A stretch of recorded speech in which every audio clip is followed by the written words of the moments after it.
بسم اللہ الرحمن الرحیم۔ السلام علیکم پیارے دوستو، آپ دیکھ رہے ہیں ڈسکور اوریجنل اور میں ہوں اسد۔ اس سے پہلے آپ اس کہانی کی 101 ایک ساتھ سن چکے ہیں، اب قسط 102 ملاحظہ فرمائیں۔ اگر آپ ہمارے چینل پر نئے ہیں تو ہمارے چینل کو سبسکرائب کر لیں اور بیل آئیکن کو کلک کر لیں اور ساتھ ہی ویڈیو کو لائک کیجئے، اپنے دوستوں کے ساتھ شیئر کیجئے۔ جواد نے سہارا دے کر مجھے اوپر اٹھانا چاہا، لیکن اس سے پہلے ہی میں دیوار پر پہنچ گیا۔ دیوار پر خود کو اچھی طرح جماتے ہوئے میں نے مکان کے اندرونی صورتحال کا جائزہ لیا۔ وسیع صحن میں مکمل اندھیرا تھا، سامنے موجود دونوں کمروں کے دروازے بند تھے۔ باغور دیکھنے پر مجھے ایک کمرے کے دروازے کی نچلی درز سے ہلکی ہلکی روشنی جھلکتی نظر آئی۔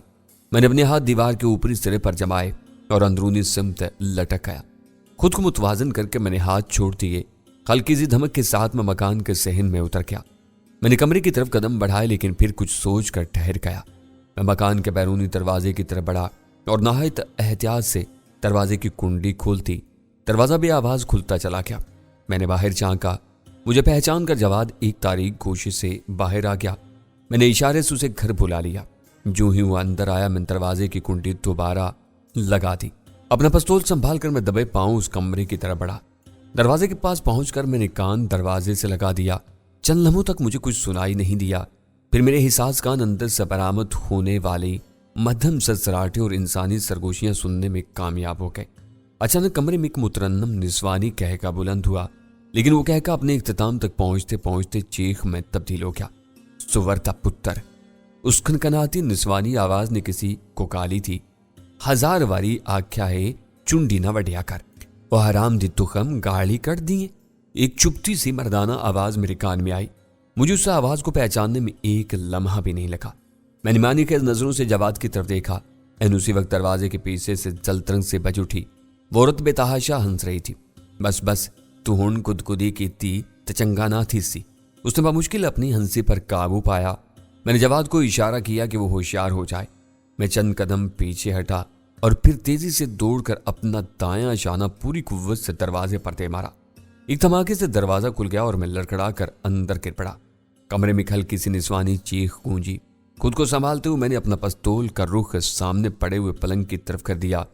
تپائی پر موجود لالٹین کی روشنی نے مجھے جو منظر دکھایا، اگرچہ وہ میرے لیے غیر متوقع نہیں تھا، اس کے باوجود میں ایک لمحے کے لیے نظر چرانے پر مجبور ہو گیا۔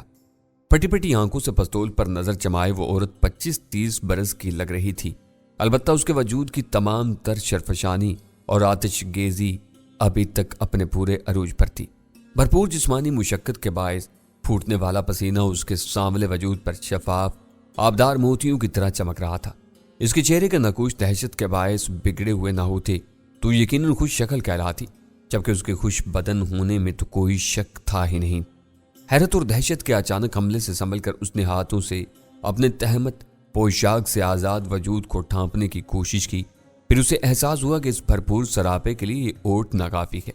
اس نے جھپٹ کر فرش پر ڈھیری بنے کپڑے اٹھا لیے اور انہیں اپنے جسم سے لپٹا لیا۔ اسے نظر انداز کر کے میں نے اس کے عقب میں اکڑوں بیٹھے مرد پر نظر ڈالی۔ وہ اپنی چنی چنی آنکھیں پھاڑے حیرت سے منہ کھولے میری شکل دیکھ رہا تھا۔ اسے احساس ہی نہیں تھا کہ وہ کس ناگفتہ حالت میں ہے۔ میں نے پستول کا ہیمر پیچھے کیا اور نپے تلے قدموں سے چلتا اس کے سر پر پہنچ گیا۔ اسی اثناء میں اس عورت نے جیسے تیسے قمیض پہن لی، البتہ اسے شلوار پہننے میں دشواری پیش آئی کیونکہ شلوار کا آزار بند نکلا ہوا تھا۔ میری توقع کے عین مطابق اس شخص کو مجھے پہچاننے میں دیر نہ لگی۔ اس کے ساتھ ہی اس کے مکروہ چہرے پر چھائی حیرت شدید دہشت میں تبدیل ہوگی۔ تو تم؟ اس کے حلق سے لڑکھڑاتی سی آواز نکلی۔ کہا میں، اب تمہاری زبان سے کوئی آواز نکلنی نہیں چاہیے۔ میں نے خونخوار لہجے میں اسے تنبیہ کی۔ مجھ سے بھی زیادہ بہتر طور پر میرے پستول کی چمکتی نال نے میرا اجل آفری پیغام اس تک پہنچا دیا۔ وہ تھوک نگل کر محض سر ہلا کر رہ گیا۔ اس پر نظر رکھتے ہوئے میں نے اس کی گدڑی کا پلو پلٹا۔ سامنے ہی 32 بور کا ریوالور پڑا ہوا تھا۔ میں نے اسے اٹھا کر جیکٹ کی جیب میں ٹھونس لیا۔ میرے نشانے کی زد میں موجود شخص کے چہرے کی زردی میں مزید اضافہ ہو گیا۔ جواد نے اس عورت کے سر پر پستول تان رکھا تھا۔ وہ تھر تھر کانپ رہی تھی۔ میں نے جواد کو اشارہ کیا۔ اس کا پستول والا ہاتھ بجلی کی سی تیزی سے حرکت میں آیا۔ پستول کا دستہ کھٹ سے اس عورت کی کھوپڑی پر پڑا۔ اس کے حلق سے ہلکی سی چیخ نکلی۔ اس کے ساتھ ہی وہ بے ہوش ہو کر زمین پر ڈھیر ہو گئی۔ اس شخص نے احتجاج کے لیے منہ کھولنا چاہا، لیکن میرے تیور دیکھ کر سختی سے اپنے ہونٹ بند کر لیے۔ یہ بات اچھی طرح اپنی کھوپڑی میں اتار لے بختیارے کہ تو اس وقت پوری طرح میں رحم و کرم پر ہے. تجھے کوئی بھی میری گولی سے بچا نہیں سکتا، تیرا وہ باپ شاہ مراد بھی، لیکن تو اگر چاہے تو تیری زندگی بچ سکتی. تم چاہتے کیا ہو؟ اس نے تھوک نکل کر اپنا حلق گیلا کرتے ہوئے پوچھا. میں نے اپنے پستول کو جنبش دے کر کہا، یقین کر بختیارے، مجھے تیرے کو ختم کر کے ذرا بھی افسوس نہیں ہوگا. میرے اسی پستول کی گولیوں کا تجھ سے بڑھ کر مستحق اس گاؤں میں شاید ہی کوئی اور ہو. میرے اس پستول کی ہر گولی تیرے خون کی پیاسی ہے.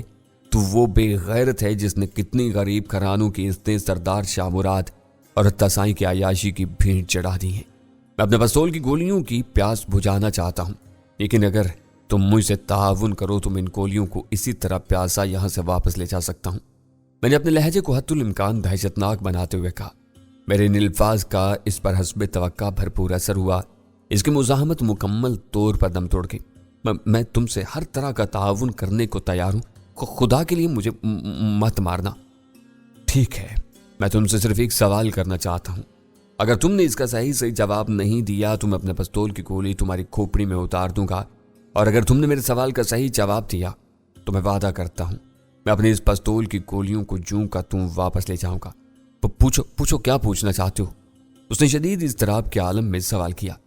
مجھے اچھی طرح معلوم ہے آج کل سردار شاہ مراد بھارت کے ہاتھوں میں کھلونا بنا ہوا ہے. تم اس کے خاص کارندوں میں سے ہو. تم یقیناً تمام باتوں سے واقف ہو کے مجھے جو کچھ معلوم ہے میں ضرور بتاؤں گا.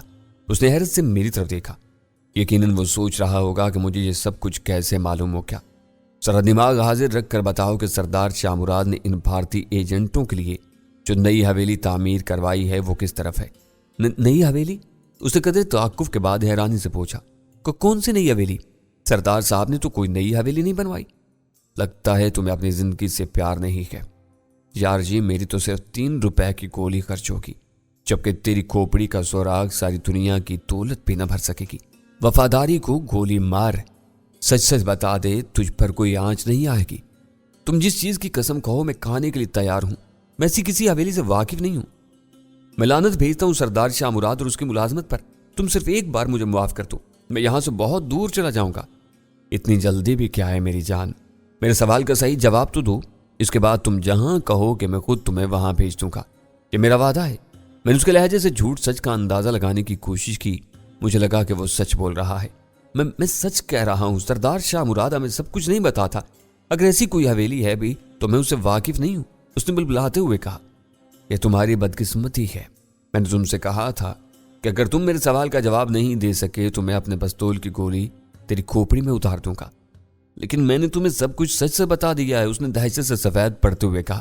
ممکن ہے تم نے یہ سب سچ کہا ہو، لہٰذا میں وعدے کے مطابق اپنے پستول کی گولی تم پر خرچ نہیں کروں گا. البتہ میں نے جواد کے پستول کی طرف ہاتھ بڑھا دیا. بختیاری کی آنکھوں میں موت کی تاریکی اتر آئی. وہ اندھا دھند کمرے کے بند دروازے کی طرف دوڑا. اسے دروازے کی کنڈی کھولنے کی بھی مہلت نہیں مل سکی.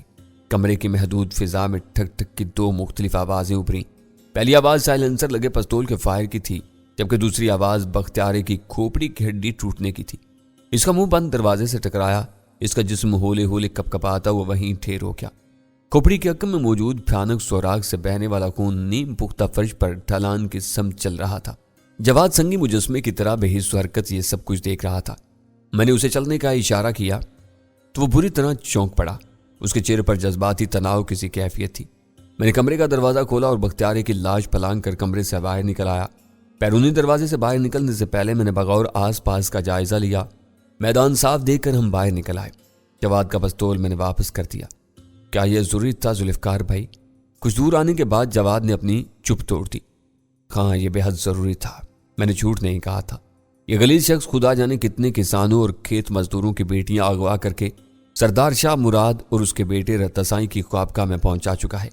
اس کے علاوہ یہ بہت سے بے گناہ افراد کا قاتل بھی ہے.